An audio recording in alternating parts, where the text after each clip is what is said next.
Hola gente, ¿cómo andan? Bueno, me pareció interesante a raíz de este caso hablar del tiempo de la denuncia de la víctima porque veo permanentemente cuestionamientos a por qué este joven demoró tanto tiempo en realizar la denuncia.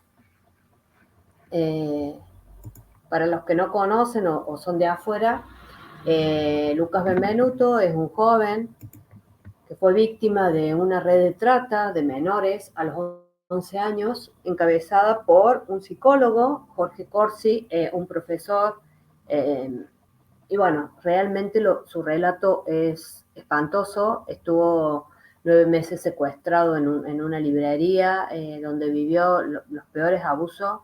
Lamentablemente su madre sufría de una adicción a las drogas, por lo cual no le pudo brindar los cuidados necesarios.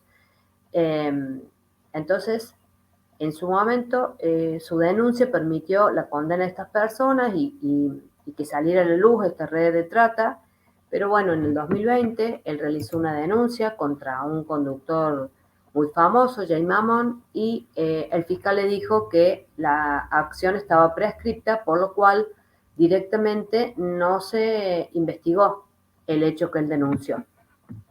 Él manifiesta que algunas personas le dicen que haga un juicio por la verdad, que son juicios que no tienen sanción, sino es como reivindicar el dicho del denunciante, pero bueno, él siente que no, que eso lo revictimiza y es volver a pasar por todo. Realmente el relato es desgarrador. Bueno, él actualmente se dedica al patinaje artístico, me parece que es un dato interesante porque muchas víctimas pueden o encuentran en espacios de arte, bueno, un canal para sanar tanto espanto y tanto dolor. ¿Qué es la prescripción? Bueno, la prescripción es una garantía, es un tiempo, un límite temporal que se le impone al Estado para ejercer la acción penal. Es un evento que paraliza ejercer la acción persecutoria por parte del Estado. Es decir, la extinción de la acción penal puede ser mmm, descrita como el desgaste o el término del derecho de Estado para ejercer su poder punitivo contra quien realiza un delito. En estos casos finaliza el derecho de aplicar la pena, de hacerla efectiva, de continuar el requerimiento del cumplimiento.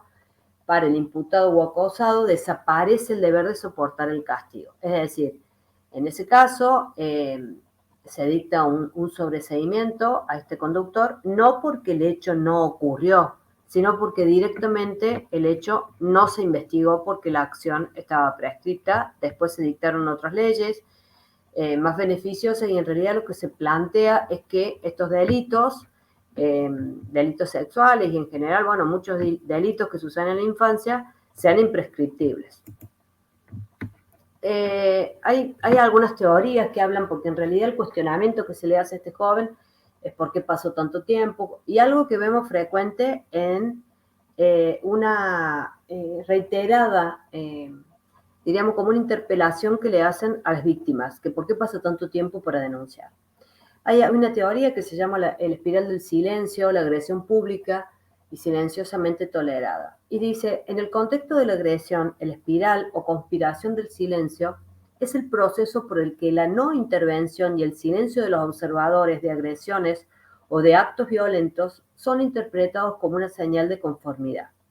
De modo lo que es solo opinión de una parte llega a ser considerado como una manifestación de aceptación generalizada. Esta situación dificulta la expresión de posiciones contrarias a este tipo de acciones y, en extendido, promueve la violencia. La víctima pierde la esperanza de encontrar apoyo y los agresores persisten en su conducta impunemente.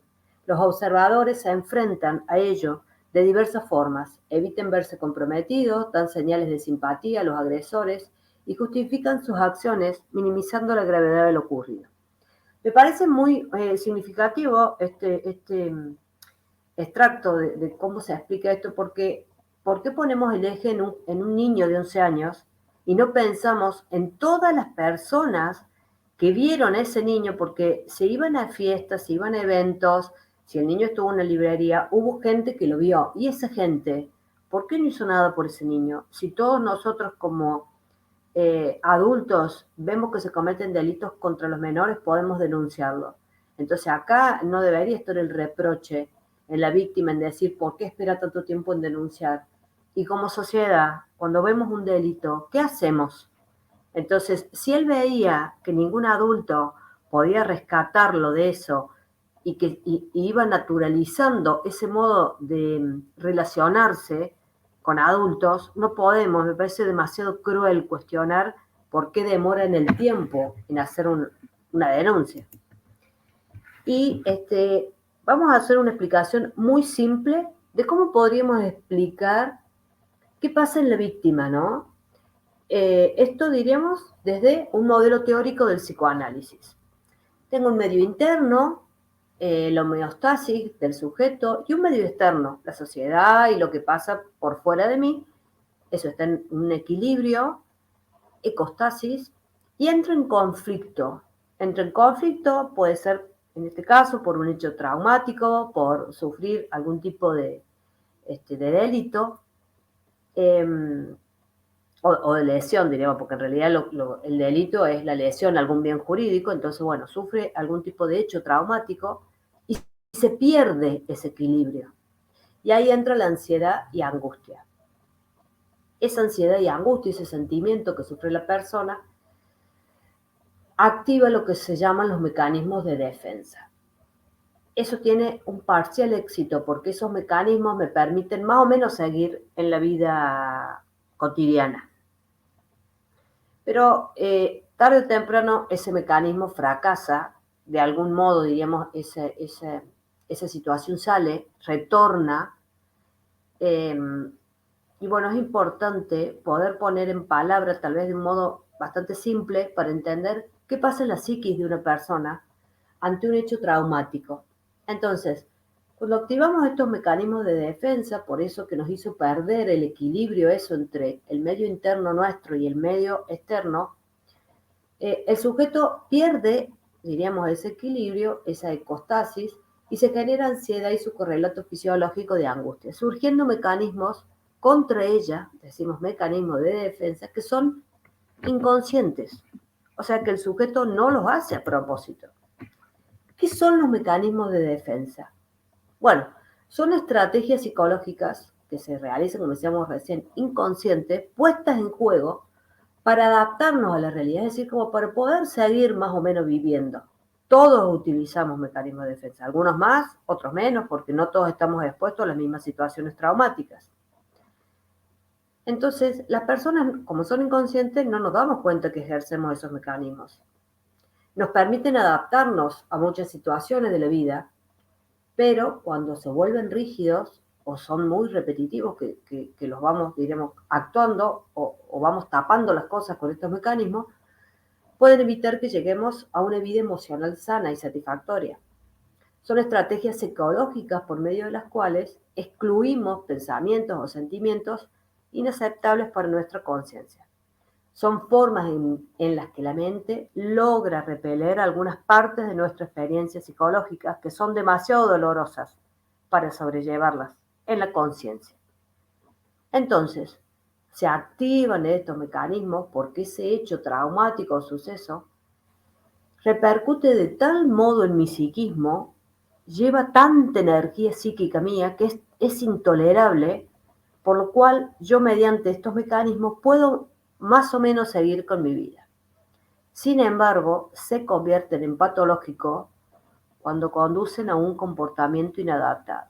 En estos casos, la salud tanto física como mental se ve afectada, dando lugar a problemas y síntomas psicológicos. Es decir, un tiempo este mecanismo medianamente me permite seguir, pero en algún momento o van a surgir síntomas físicos o psíquicos que van a convertir algo de todo eso en síntomas que reflejen patología, malestar y que me alejen de lo que puede considerarse salud. Hacer uso de estos mecanismos no supone que vamos a dejar de tener la vida cotidiana. No, nosotros seguimos de manera habitual tratando de tapar este acontecimiento traumático, amenazante, y podemos nombrar algunos que son los mecanismos más importantes, ¿no? Principales. La represión, es decir, es el primer mecanismo de defensa que describe Freud, hablábamos del psicoanálisis, es decir, yo borro el acontecimiento doloroso de alguna manera, el inconsciente los guarda lejos de la conciencia para que a mí no me haga sufrir, y yo tengo un olvido. Pero llega un momento en la vida en que ese suceso logra salir y retorna y vuelve a la conciencia y me obliga a enfrentar. Entonces esto se ve mucho en estos casos de abuso, que muchos jóvenes lo pueden representar o retorna cuando empiezan a tener vida sexual, cuando llegan a la pubertad o cuando muchas veces ven otro caso y sienten, se reflejan en eso. El desplazamiento, descargamos en otra persona o objeto aquello que no queremos afrontar de manera consciente. Por lo general, el desplazamiento se presenta en forma de agresión, de violencia física o verbal hacia otros. Muchas veces pasa con niños abusados que dicen la maestra del cole, está violento, está agresivo. La sublimación, en vez de agredir a otro para olvidarnos de lo que me pasó, sublimo a una expresión artística, justo lo que decía yo de Lucas, ¿no? A un trabajo, a una actividad deportiva, es decir, esa energía que me lleva eso, yo lo transformo a otra cosa. Y tal vez me vuelvo un superatleta porque estoy todo el día con eso, ¿no? Proyección, la persona proyecta en otra su propia carencia o defectos. Insiste en destacar en otros aquellos aspectos de su vida o de su propia personalidad que niega a aceptar de sí mismo. Con este mecanismo, la persona pone afuera lo que considera amenazante. La negación, esto también es algo que vemos muchos en las víctimas, la persona bloquea lo que le molesta, lo que le duele, niega aquello que exista o le está causando daño. Sucede cuando recién terminamos una relación y nos repetimos a qué no importa, que no nos va a afectar para nada, bien, cuando dice, no, ya está, ya fue, no me duele, no, bueno. Regresión, la persona vuelve a una etapa anterior de desarrollo o repite comportamientos inmaduros. Bueno, yo he visto personas que hasta vuelven a usar mamadero chupete. En ese nivel puede suceder, ¿no? Increíble. El ejemplo más común es el del niño que vivió un acontecimiento traumático y vuelve a necesitar pañales. Claro, esto también lo vemos mucho en el abuso, o se hacen sus necesidades encima. Racionalización. Este es un mecanismo de defensa más complejo porque la persona modifica conscientemente un pensamiento para convertirlo en algo aceptable. Se da explicaciones racionales a sí misma para justificar hechos o situaciones que realmente tienen otra explicación, pero que esa persona no acepta. En una relación rata, por ejemplo, tú puedes saber que hay una infidelidad, pero te convence de que no, bueno, en realidad no me fui infiel, es que yo hice esto, por eso, tal, y bueno, y justificando permanentemente. En lo que más se ve, sin duda, es en la infidelidad, es impresionante. Aislamiento, como la palabra lo dice, la persona aísla sus sentimientos de sus recuerdos para tolerar mejor lo sucedido. De alguna manera logra enfriar los recuerdos, eliminar las sensaciones que evocan para asumir la realidad. Eso, bueno, también pasa incluso en accidentes o todo, que hay como un relato muy frío, es decir, bueno, me subí al colectivo tal, y no puede evocar tal vez en esos accidentes donde muere un amigo o muere alguien o bueno, estos temas sexuales, ¿no? No hay recuerdo de otra cosa, sino todo como muy mecánico. Formación reactiva, en la misma línea del aislamiento, la persona cambia un pensamiento doloroso negativo por otro positivo, casi de forma automática. Es su manera de no pensar en lo sucedido. Bueno, estos mecanismos, ¿de qué me sirven a mí? Para decir que la víctima o las personas cuando sufren un hecho traumático no eligen qué van a hacer después. Entonces, si la persona lo pudo ocultar, lo pudo guardar allá lejos en el inconsciente y no acordarse por 20 años, no es una elección. No es que lo hace como estrategia. Otro concepto muy importante es el del estrés postraumático. El estrés postraumático, bueno, nos remite a trauma. El trauma es el choque o la impresión emocional que deja una huella subconsciente duradera. En lo que concierne al aparato psíquico, estamos hablando de una herida del alma, parafraseando a Granel. Freud introduce el concepto de situación traumática para referirse a aquellos eventos provenientes del mundo externo que irrumpen en el psiquismo de manera abrupta, volviendo a granear las estructuras que componen el ser humano. Han sufrido una modificación súbita y violenta, y agrega que tendremos trauma cuando falla la reacción de alarma. Es decir, el ser humano tiene un mecanismo de alarma cuando ve peligro, pero esto es tan impactante que no pudo haber alarma. Es decir, un chico puede decir, ay, me da miedo, viene esta persona adulta, tengo miedo. Ahora nunca se imagina, porque no puede representarse, porque su psiquismo es tan inmaduro, lo que significa la sexualidad. Cuando no funciona la angustia anticipatoria ante el peligro, cuando los estímulos sobrepasan las barreras protectoras, cuando no puede desencadenarse las respuestas defensivas adecuadas. Brajaker hace una diferenciación entre vivencia de estrés y vivencia traumática. Estamos ante la vivencia de estrés en la medida que el psiquismo desarrolla defensas pretendiendo por medio de sueños, pesadillas, tendientes a la repetición y actitudes evitativas, elaborar la amenaza percibida del mundo externo. Es lo que decíamos antes con los mecanismos de defensa. La vivencia traumática está determinada por la angustia automática, remite a un psiquismo que colapsó. Así de simple.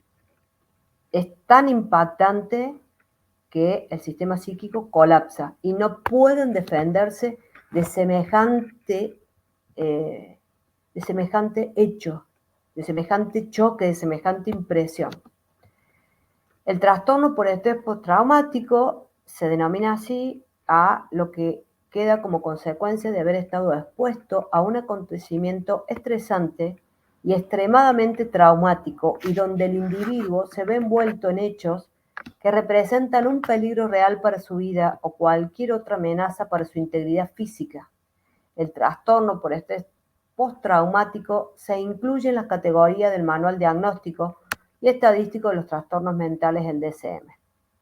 La variedad sintomática que se desprende de la experiencia traumática, así como las categorías diagnósticas que se asocian a tales acontecimientos. El ocultamiento, desamparo, acorralamiento, acomodación, la denuncia tardía, la retractación, forman parte de este síndrome. Entonces volvemos a lo mismo. ¿Cuántas mujeres intentan retractar la denuncia de violencia? Muchísimas. ¿Por qué? ¿Porque mintieron? No, porque tienen que volver a esa casa, porque no tienen plata, porque es su esposo, porque dejaron a sus hijos en esa casa. Entonces, la denuncia tardía, ¿por qué denuncia tan tarde? Bueno, es parte de este síndrome. Es el impacto tan bestial que desorganiza mi sistema psíquico y no tengo defensa ante ello. La experiencia traumática a veces se manifiesta de manera neurológica. Antes lo veíamos desde una mirada muy psicoanalítica, ahora lo veamos de un modo más biológico, para otras corrientes, por supuesto, pero que en definitiva dicen lo mismo. Hay zonas del cerebro que se activan a modo de alerta y mecanismo de defensa cuando ocurren hechos de alta intensidad. Y nosotros no tenemos cómo saber cuál va a ser nuestra respuesta neurológica, si vamos a huir, si vamos a luchar o someternos frente a los hechos. Es decir, ninguno de nosotros sabe cómo reaccionaría ante, por ejemplo, un abuso. Nadie sabe hasta que lo vive. Por eso muchas veces los recuerdos se van bloqueando y no quedan disponibles a la conciencia. Por lo tanto, reconstruir la escena puede implicar un enorme esfuerzo psicológico para la víctima. Pueden pasar años antes que aparezcan los recuerdos, a modo de flashback, o los que nos aparezcan en imágenes en los sueños. Y eso, de por sí, es muy violento para la psiquis. Esto tiene que ver con una respuesta neurológica, psicológica, y también con una dificultad de todos nosotros, los que estamos al otro lado, de dar una respuesta protectora y de contención a la víctima. La naturalización de la violencia por parte de la víctima como consecuencia inherente al contexto en que vive y que debe ser considerado por el juzgador. Es decir, yo como juez tengo que considerar, en este caso de este joven, si era un joven violentado desde los 11 años con una madre que no lo cuidaba, ¿qué espero? ¿Qué defensas puede tener? ¿Cuál es la mirada que tiene del adulto si la sociedad no hizo nada por él? Entonces, ¿qué pasa? ¿Cuándo, si no encuentra un canal de respaldo para llegar a denunciar, cuándo lo hace? Bueno, muchas veces son las instancias de identificación con otras víctimas que ayudan a que se levante el silencio, como fue el movimiento MeToo que repercutió a nivel mundial. Es decir, muchas víctimas se animan a denunciar cuando se ven reflejadas en otras. Es más, muchas ni siquiera se sienten víctimas, pero en el relato del otro se dan cuenta que lo que han vivido en sus vidas no ha sido adecuado y que ha sido delictivo. Más de un 70% de las víctimas ha develado tardíamente lo ocurrido. La prueba más significativa en nuestro ordenamiento jurídico es el relato de la víctima, es decir, el proceso comienza, salvo en contados casos que denuncia un tercero, con la denuncia de la víctima. Pero es paradójico, porque esa misma víctima yo después la cuestiono, que porque pasó tanto tiempo, que entonces se pierde la idea que en el estricto rigor la víctima está hablando de algo ocurrido en la intimidad, que le cuesta mucho externalizar y que está siendo expuesta. Y las faltas del sistema judicial también influyen a que se demore en denunciar. Es decir, si yo conozco muchos casos públicos que no llegaron a nada, como en este caso, este chico, que yo veo que prescribe su acción y voy a decir, no, capaz la mía también, o capaz no me dan importancia, o tal vez después me dicen que yo quería hacerme famoso. Entonces no hay confianza en el sistema judicial. No hay garantías de que el juicio termine favorable. Muchas veces son juicios confusos en los que hay maltrato por parte de los operadores del sistema judicial a la víctima y una fuerte revictimización. El reconocimiento de estructuras patriarcales y prácticas discriminatorias manifestadas en el testimonio de las mujeres víctimas de violencia explican la demora en denunciar los actos de violencia. Esto lo vemos frecuentemente, muchísimas mujeres que dicen entre que le objetaron que por qué estaba vestida así, que ella qué hizo, bueno, y esto, etcétera, etcétera, etcétera. Eh, hice un recorte de un fallo que me parece muy interesante. ¿Qué dice la psicóloga en un caso de la demora del relato? La licenciada Cristo y De Angelo sostuvieron que había miedo a lastimar a alguien debido a la buena relación que había con la familia de tal. La víctima dijo que no se daba cuenta que estaba siendo abusada. Asimismo, la psicóloga tratante explica que la demora en denunciar, hay personas que sostienen situaciones victimales sin darse cuenta de lo que están siendo víctimas, sin cobrar conciencia. En ese caso, dada la altísima valoración que hay, por ejemplo, hacia, esto lo vemos muchísimas veces cuando dice un cura amigo de la familia, uno se cuestiona si está pasando de verdad o si eso que sucede realmente configura un abuso. Es una reacción típica, una negación, descrédito de los propios sentidos. Por eso, concluye la psicóloga, preguntarse por qué tardó 5 meses en denunciar conlleva perjuicio. Es decir, yo tengo que pensar que la mayoría de las veces de las víctimas, más allá de que son hechos muy íntimos, que me dejan en un lugar de mucha vulnerabilidad, porque en este caso cuando se hace público, eh, no solo que yo lo revivo a nivel de físico, psíquico, sino que hay toda una mirada externa hacia mí, que no siempre estoy preparada y muchísimas personas no se dan cuenta que son víctimas de delitos, sobre todo en los temas sexuales y ni hablar en la infancia. Bueno, esto siempre lleva a la reflexión de la pérdida de vinculación entre las áreas legales y las áreas psicológicas. Si yo no tengo un entrenamiento psicológico que acompañe los procesos penales, las denuncias, va a ser muy difícil que yo entienda a la víctima y va a ser mucho más fácil juzgar y ponerla en la lupa de por qué deja que pase tanto tiempo para llevar a la instancia penal. Les agradezco, ahora espero sí poder leer sus comentarios y, bueno, saber si hay algún tema en particular que quieran que sigamos conversando. Un abrazo y nos vemos.